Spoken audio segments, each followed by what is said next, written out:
Katatapos lang po natin gumawa ng graham at ngayon naman ang gagawin ko, patutulugin ko muna si KB kasi inaantok na daw. Pero tignan yung ginagawa, talon ng talon. Bago ko po ipak yung mga namain yung mga damit. Para bukas din po isabay na natin sa pag-drop ng graham at saka yung mga damit niya. Wait lang po ha. Halika na, halika na.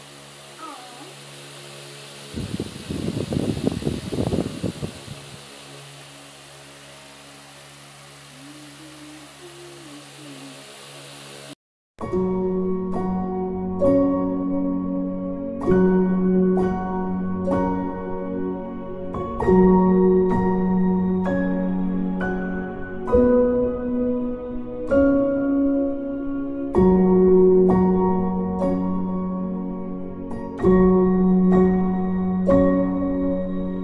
you.